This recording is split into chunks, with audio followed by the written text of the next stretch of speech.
Where is God in all this? Welcome back to Weekly Wisdom. I'm Pastor Cheryl. Today I'd like for us to consider a sacred question. Where is God in all this? I think that is a natural question when we have times in our lives that are periods of trials and suffering and struggle, when we are confused about the state of our world and our lives and don't understand why we are encountering the situations and circumstances that can make life challenging, difficult, and really stretch us in ways that are not only uncomfortable, but at times can even be painful. When our hearts get broken, when we lose someone we love, when there's unspeakable tragedy, when terrorizing situations occur. Where is God in all this? Now, as we as a global community are wrestling with the reality of living in pandemic. And, I participate in a weekly, I join in a weekly, or actually a daily prayer and song service sponsored by the Samuel DeWitt Proctor Conference.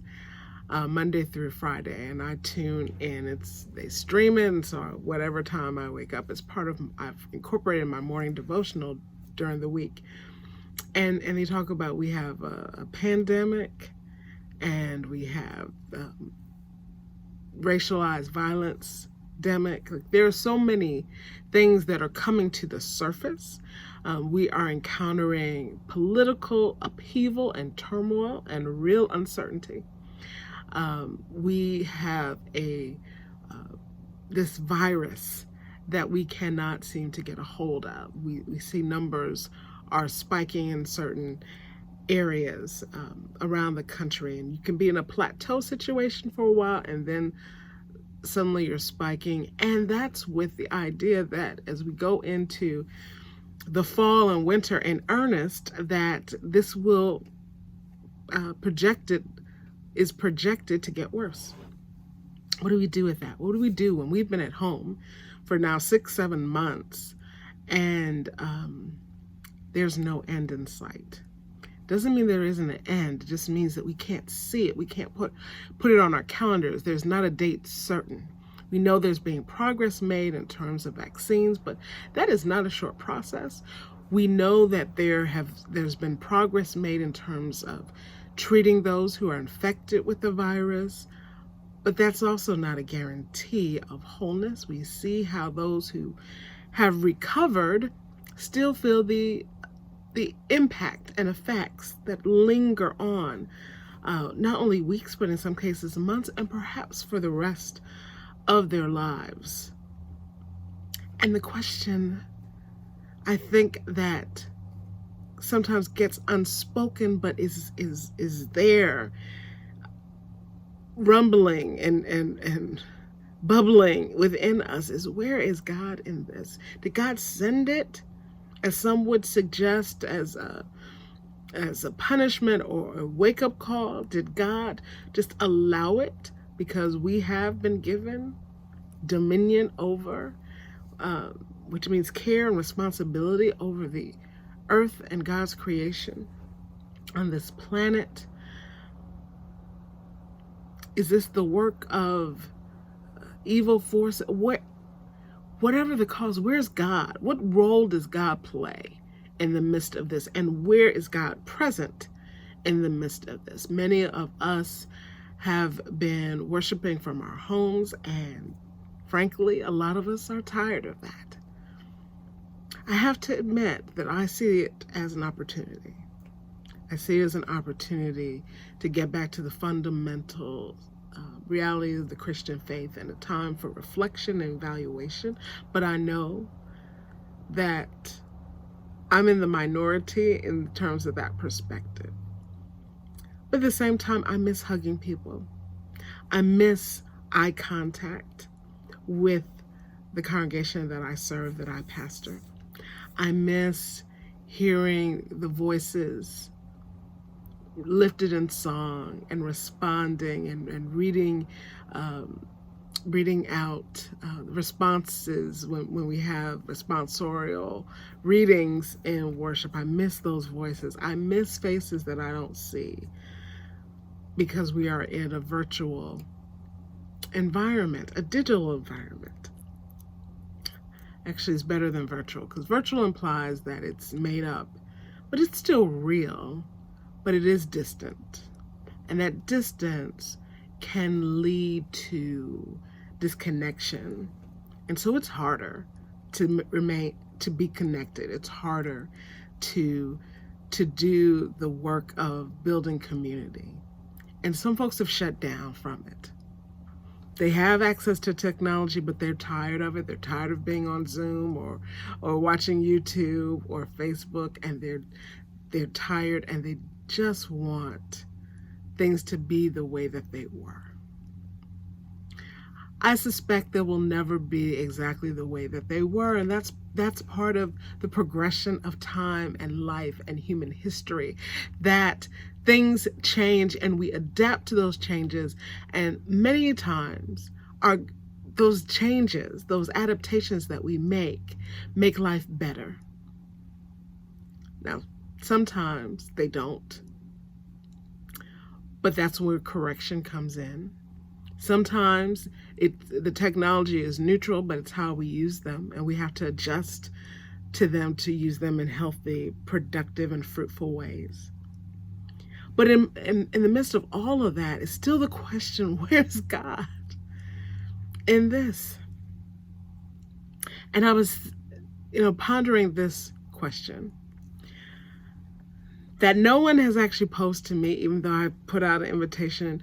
Ask me your questions for theological reflection, and no one's putting them out. And I wondered this morning, I was thinking, I wonder if it's because it's this question and people think that to ask that question is somehow to be unfaithful, to express any measure of doubt, or to approach God with any seeming desire for accountability, for God being who God proclaims and we know God to be.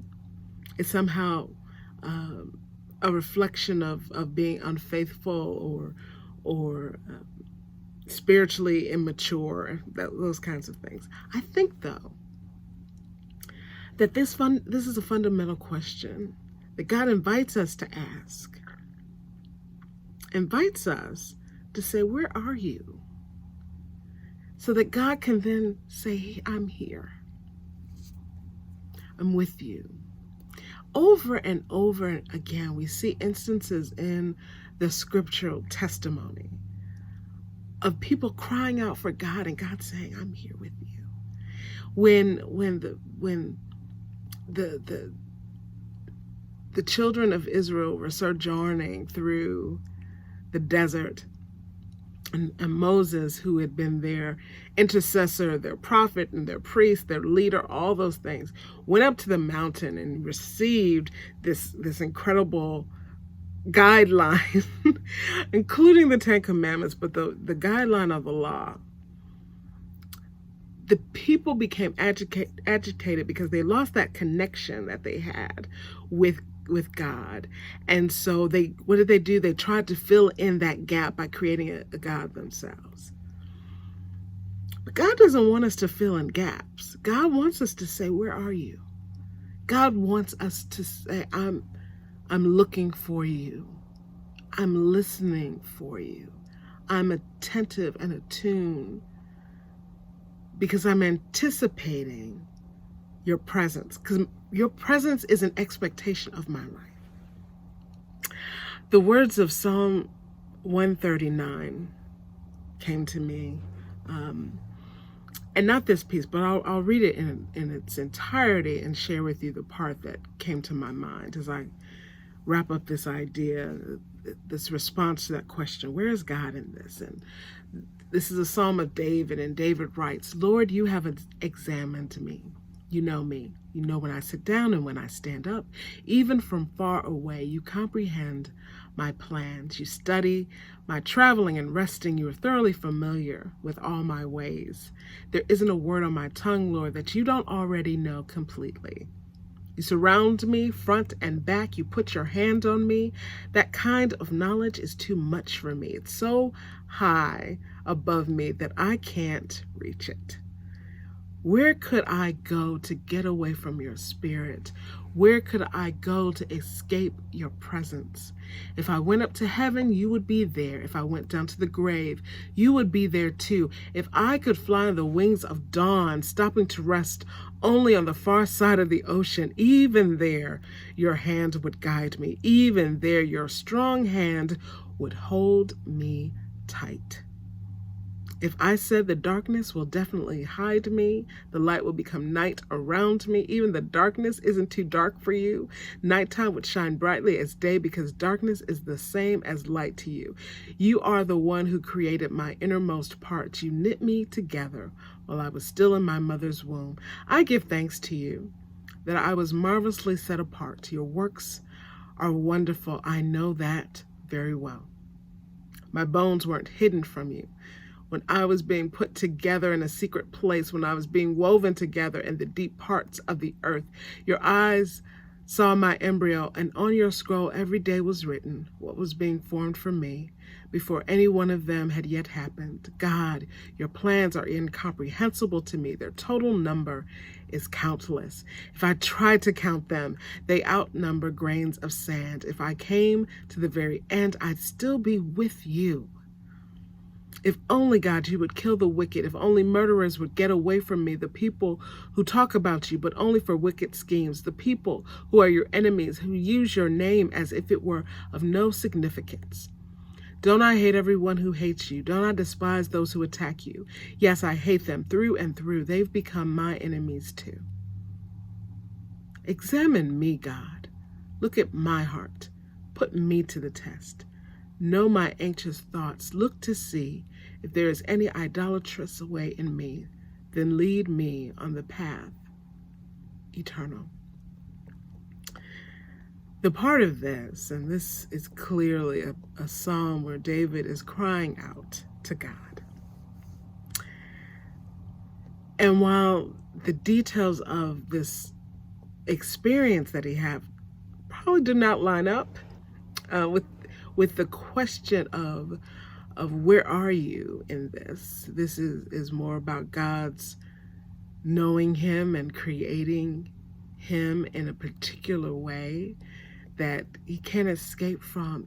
There's a comfort in that. And for me, I thought this morning of this whole idea, if I went up to heaven, you'd be there. If I went to the grave, you would be there too. And it reminded me of Jesus crying out on the cross, my God, why have you forsaken me? Which means, why have you forgotten me? Why have you left me on my own? Why have you taken your favor from me, your blessing from me? Why have you left me? But in the last breath, Jesus says, into your hands I commit my spirit. And I think it also delves into the same concept. Where is God? With us, with you, with me. Where could I go to get away from your spirit? Where could I go to escape your presence? God is here. God is with us. Even there, your strong hand would hold me tight. In the midst of our uncertainty, in the midst of our despair, discouragement, confusion, anger, resentment, loneliness, grief, all of the things that we are feeling,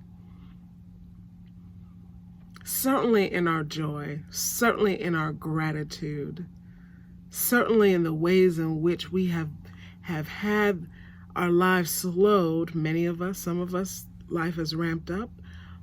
For some of us, it is from one moment to another. There are times of great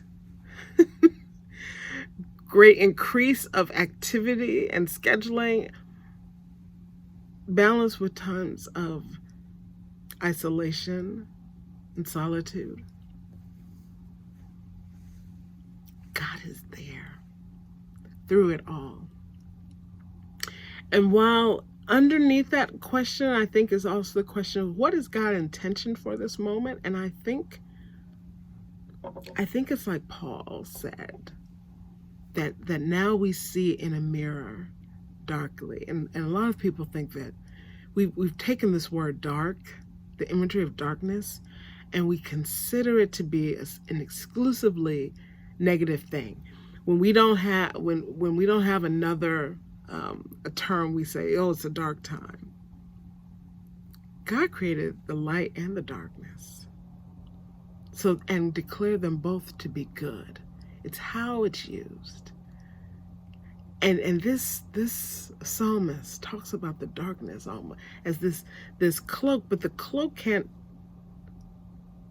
hide us from God, but the cloak might hide us from harm, from hurt, from our enemies, from God's enemies.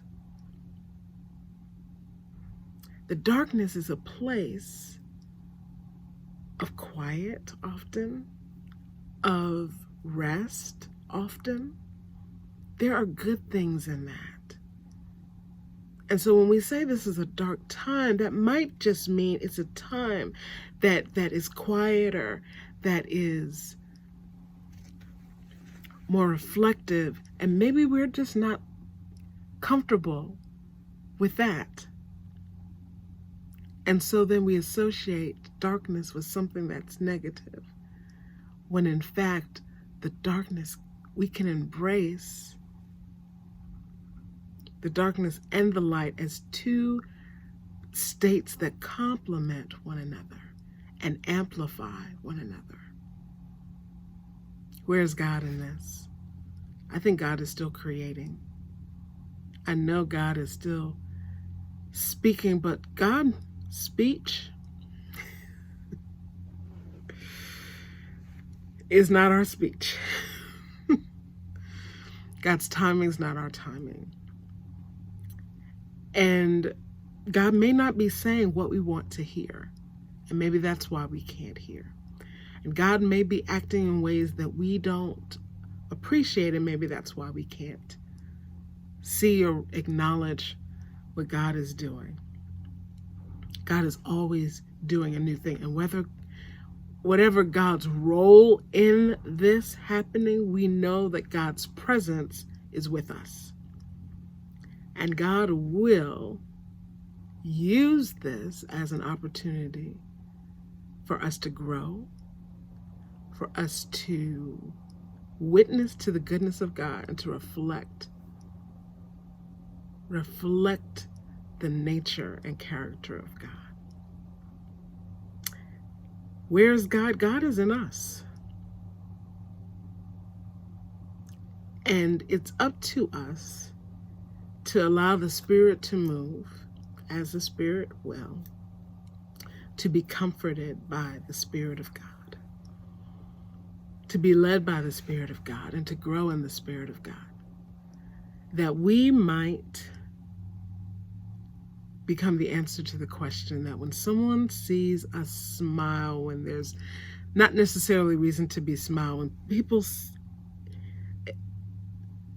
see us embodying a hope and a peace that surpasses understanding, a hope that moves beyond our circumstances and our reality, that we then become the conduit through which people can see, oh yes, there is God in this. If only to keep us and to hold us tight. My prayer is that during this time that we embrace the questions. We go to God with our questions and don't hold them back. But go to God with the expectation that God will respond, even if God doesn't give us the answer that we choose, that God is with us and is walking with us and wants us in dialogue with God along the way. I pray that this time of reflecting on a sacred question has been beneficial. I pray it's been thought-provoking, and I would love to hear whatever responses that you may have or what other questions that you may pose. Now that we've at least gotten one elephant released out of the room to go wild and free, just as God intended. Thank you for joining me for another weekly wisdom. I pray that God blesses and keeps you until we meet again. Love God, love your neighbor, and love yourself. Be blessed.